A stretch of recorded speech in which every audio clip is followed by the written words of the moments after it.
Good morning, everybody. We are on the Bridgewater Taunton Canal, just left Bridgewater, heading towards Taunton. Today, we're going to be stopping. We're having a bit of a hotel rest and recharge before the last push. Good morning.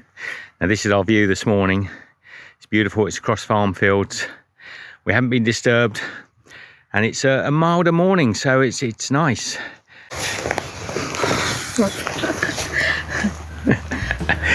And can you trust that you won't blow away in the wind? The Bridgewater Taunton Canal.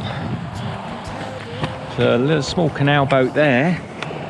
I don't know, this canal, as far as I can tell, doesn't seem to connect up to any other canal networks. So I'm guessing there'll be very, very limited boat activity along it. Yeah, we'll have a look. If I see any sort of canal boat activity, I'll share it with you. Well, there's got to be some history here. We're on the canal side down to Taunton. And this reinforced bunker, it looks like it's actually got little shooting slots, so some sort of defence system. How on earth did that get there? Why? What's the history? The Bridgewater to Taunton Canal. Definitely not a boat system running through here. Look at the weeds. So it's a canal to nowhere, it would seem. What a shame. What a great thing it would be if they could connect it up with the canals of the sort of South and Midlands. And then you would end up... That looks so like a bird up there, Michelle. Oh, it does. You would end up with so much more canal traffic down here as well, and it brings business and... There's the trains, but no, I suspect this canal section is completely isolated. Maybe when we get to Taunton there might be some liveaboards, but it's barely canal living. You can't go anywhere. So we're back canal side, would you believe? Good day, ladies, and yeah, Michelle, nice to be on the flat canals.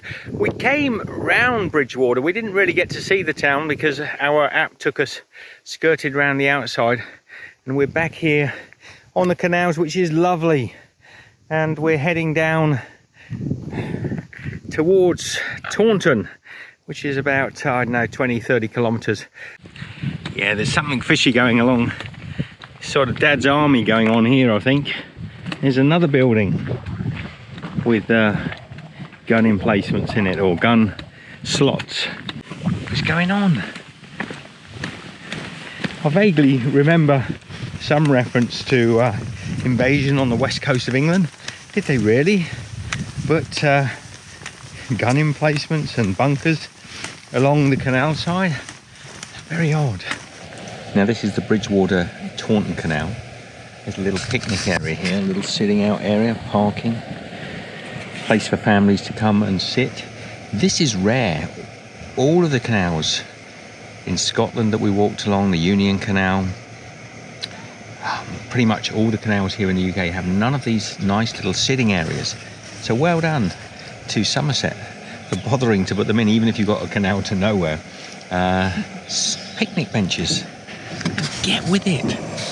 People walk canals. They want to stop occasionally and you know, do things with their families. This is really nice, isn't it? We're just going to have a little brew, make some coffee, hot cross bun. Just toasting the hot cross buns. Toasting them in the sunshine. And then we'll be walking again. And we just looked at a little map. There are 2 or 3 of these down this very short canal, which is kind of cool. Cool. When did it reopen, Michelle? 1994, I think. 1994, so they only reopened in 94. How cool. I thought the Bridgewater Taunton Canal would be lock-free. Because, I don't know, it just seems like there's no boats on here. But we've got a lock coming up here, which is always nice to see. Yeah, so it must be a working canal. Maybe just because of the lockdown restrictions and COVID. We'll see, but I've only seen one boat so far. But we didn't come through the centre of Bridgewater. So who knows?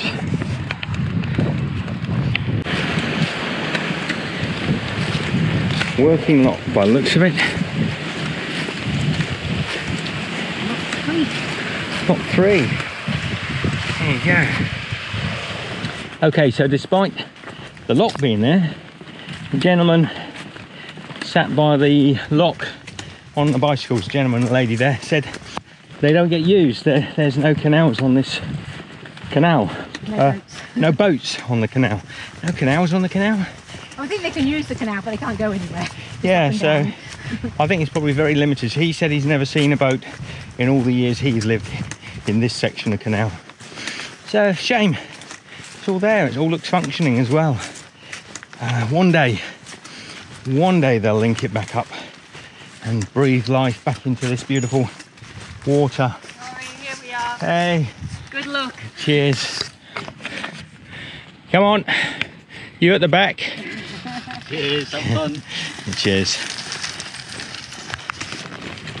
So yeah, that was that gentleman that was talking to us and saying he's not seen any boats on the canal.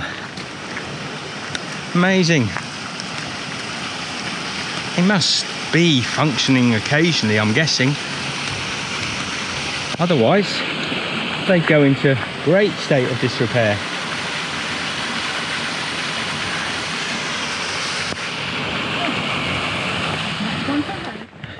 I think we better enjoy this bit of canal, Michelle. This may be the only bit in the West Country that's flat.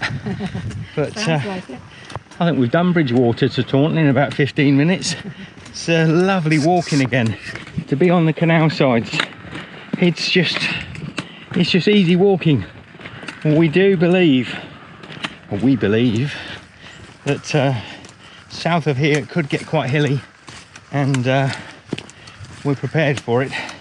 So our next stop is Taunton, where we're going to have a rest day, and perhaps we can get a little bit of planning done, and then it's soldiering on the last 250 kilometres to Land's End, maybe with another stop if we feel like it. We're feeling a bit sort of pampering ourselves since we've got into the UK and into England, and there's a lot more cheaper hotels, so occasionally But we might just want to soldier on and get it done. we might want to. We'll see what the weather is. That's it. That's the thing. The weather and the terrain will have some effect. We might have one more stop between here and the end after Taunton, but probably not.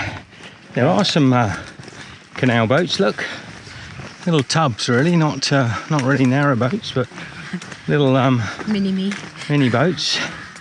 And we thought there was nothing, but there are. G'day. G'day. How are you? Oh, mini me. Yeah, mini me. Mini me, eh? Are they liveaboard boats on the canal here? No. Nope. Only in the docks, but all the rest of it's just no liveaboards. No. All right. So somebody was saying to me there were no boats on this canal, but there are a few, yeah? And you use the locks and everything as well? Oh yeah, we go all the way, all the 14, it's only 14 miles. Oh yeah, we've walked it just now. Yeah, it's a project. So there are some working canal boats here for tours and things, and they do go up and down the full length of the canal, but they're often lifted on and off of the canals with trailers, so they can actually go to other parts of the world, the other parts of the UK. So I don't think there are. Gentleman was saying there's no liveaboards. It's peculiar, isn't it? There's another canal, Tiverton, and we'll be looking out for that one. I've got to get a photograph. All the way along the canal, they've got the planets. Here we got Mars, Taunton 12.6 kilometres, and Bridgewater 10.8 kilometres. Interesting, they've done it in kilometres, and Mars apparently is small and cold. Even though this canal is very underutilised, it isn't by pedestrians. It's actually really well set out for walking, and quite pretty in places. Yeah, canals. Some of my favourite walking in the UK has been canal side walking, and the Bridgewater Taunton Canal is no different. And there is the odd little boat you can see there, Dreamcatcher. They're all this style though, aren't they, Michelle? Almost like a sort of little bathtub shaped things. Well, that guy said that they're the size that can go onto a trailer, so they can lift them onto another canal. Yeah, so they can move them around the canal system. So if you see one of these, maybe up on the northern or central Midland canals, or even up in the Scottish canals, probably it's come from the West Country, perhaps. It's a bit gnarly.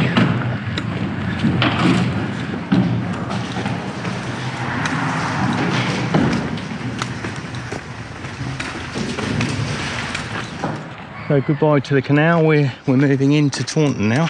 This is East Taunton, I think. This is the small town, as it used to be a small town, where Michelle and I were both born. We haven't been here since we were born. Going back to our roots. Back to our roots, but this is where it all started. So today, we had a little stop last night in a hotel, because we're in the town of Taunton. And this is the actual town where Michelle and I were both born. And we don't really know the town. We were born here. We have used the name, obviously, as a place we were born. Michelle and I were actually born pretty much in the same street, within weeks of each other. You can probably tell that Michelle's a little younger than me by weeks. And yeah, we thought it might be quite interesting to actually head back to the place of our birth. So we're going to do so today. It adds a few kilometres onto the walk, but yeah, it should be interesting. So this is where Michelle and I were born. One of these houses here, we don't know. I was actually born, I think, in one of these houses. Michelle was born in a hospital nearby, but we both lived here in Taunton. This would have been the play area, I'm guessing, where we played, or in our pushchairs. So it's fascinating. We've taken a little detour, do a little live stream. We sat on the seesaws. They wouldn't have been here. But it's a nice play park in the centre. The tennis courts are a little bit overrun, but they've got a basketball court, football, small scale for young kids, swings. This is where the whole Steve and Michelle story started. It's fascinating for us, but we've actually got to pack up and get going, because we've got a long walk ahead of us and we still haven't got to Land's End. So see you later. Look at these little goalposts. That's a good place for kids. What do you think, Michelle? It's cool. Reminiscent? Reminiscent. Yeah, get a kiss. Take the next right, then make a U-turn. So now the GPS is going to take us back. At the moment it's saying make a U-turn, but I think it's because it doesn't know where we are exactly. Yeah, so they are the same houses, I'm pretty sure. Take the next right, then make a U-turn. Now turn right, then go straight, then turn right onto Wessex Road. I gotta shut this fella up. Keep him quiet for a minute. This is Wessex Road. This is where I was born. One of these houses here. I'm sorry, I don't know which one. I probably could have done some research and come up with the exact location, but it was within a few meters of this location where I was born. Michelle was born just a handful of weeks later. Yes. So, and this is where we first met. Yeah, it's a nice neighbourhood. Yeah. You know, back in the day when they used to give a bit of space around houses. There's plenty of space. Cool. All right, we're going to get going. Want to add anything, Michelle? Don't know what to do. You know, I'm more sentimental about this stuff probably than you are, aren't I? Yeah, just a bit. I love going back to old places. But this one's quite important, really, because this is the very first time we met. Would have been within meters of where we stood now. You probably played on this street. I played on the street. She probably pushed me in my pushchair. I did. Along these streets. And this is most likely, and I'll do a nice little slow pan around, but this is most likely the exact location where we were as babies. How cool is that? Maybe if I show this video to my mother, she'll pinpoint the house where we lived. Look at that, how Christmassy is that? So that over there is where we used to live. And within a few hundred meters, we're out in the country again. Which is nice. I cleaned our boots while we were in the hotel. And the cleanest they've been since we bought them. Yes, it's day one. And probably going to get dirty again, I suspect. Nice cow poo field. These lovely old cottages. Looks like a cob cottage, cob design. Proper lead windows, thatches. This is what happens when you ask the OS to plot, or you plot a route with the Ordnance Survey through some of the smallest pathways. They end up being through farmers' fields. They're public right-of-ways, but it can get a little bit isolated and a bit strange. You see, you wouldn't think you were anywhere here, and then just through there I can see a little bridge and a gate. This is meant to be a stile. This is a public footpath. Obviously not designed for anyone to walk with a pack on. Right. Apparently, whew, who came up with that idea for a stile, Michelle? There's two of them. There's one on the other side. It was even tighter than that. Actually, either we've got better at them. Let me just take the debris off. Either we've got better at them. This is apparently a public path. Oh dear. Well, I think this whole walk down to Land's End now is going to keep throwing us the odd curveball. All we've got to keep doing is the old one foot in front of the other and just keep soldiering on, because if we let it get on our nerves, we'll never get there. Follow this way for 1.2 kilometers. 1.2 kilometers through. Can you imagine when the corn was in this field? I don't think the farmer wanted people through, but it is a public right of way and signposted. But my, they've made it hard to get in here. You can see now, even the faintest of footsteps have vanished. We're now walking along a public right of way that is not being used beyond that first little bit there. And you can see the farmer himself. Whoops, I think over here a bit, Michelle, maybe. Yep, just about pick a path out. But this is what a lot of the rambling associations of Great Britain do, is they keep these paths open, because it's important to have these historical rights of way across the country for people that don't want to go everywhere in a big metal box.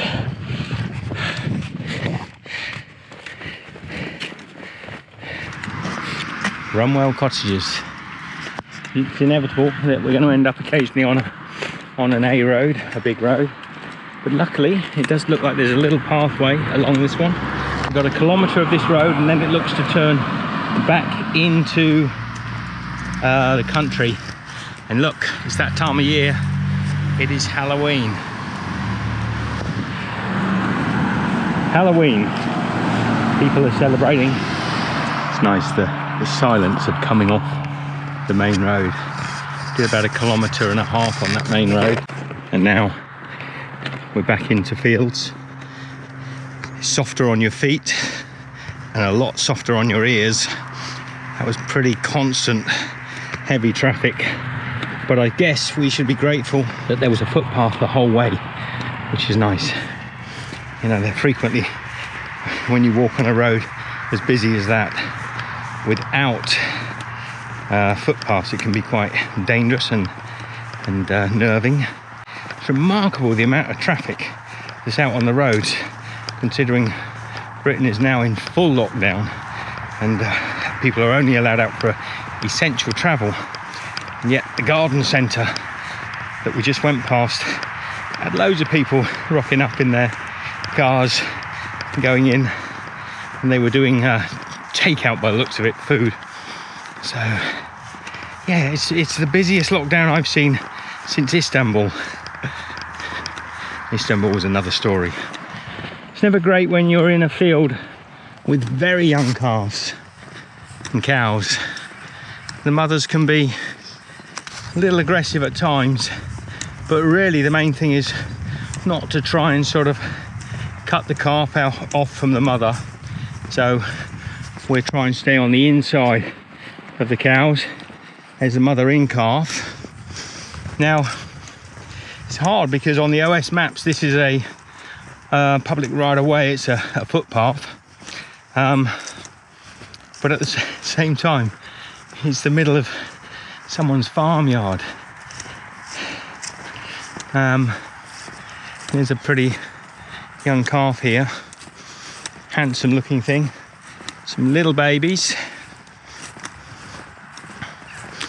and go on, off you go, a little bit further away. That's it. Move away, Mum. You're good.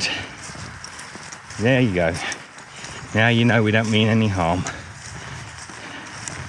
So yeah, so you've got to be careful in fields with particularly young calves. Farmers always say it's when they're at their worst, but you know, if you couldn't get near them, farmers wouldn't be able to farm, would they? We're not bothered, are we, Michelle? We're not bothered. We're No. trying to get through the field. Just out of, with as little cow poo on our feet as possible. It's pretty gnarly when you get near the gates. But hang on, we'll find a way through and turn you off. So that's a tricky little set of walkways. Now turn right onto Lower Stopford Lane. So we're onto a lane, we've just come through past the cows. That felt very wrong. Didn't feel at all comfortable there, as if it wasn't a proper public right of way, but you know, it's what the OS maps say and we have to kind of trust it to a degree, but some of them are clearly rarely used. This way for 120 meters. Anyway, back on a small road. Oh, when will it end tonight, Michelle? Who knows? I think we're going to have to cross over, even though it's the wrong side of the road to be on. I'd rather have the traffic at my back than be on that blind bend that's coming up. So there are times, very occasionally, when you do have to walk with the traffic at your back, because a bend like that is not safe to be on when you're walking towards traffic. G'day. Well, this is the first, Michelle. What's that? Sat around a kid's play park waiting for the dust to go down so we can camp in it.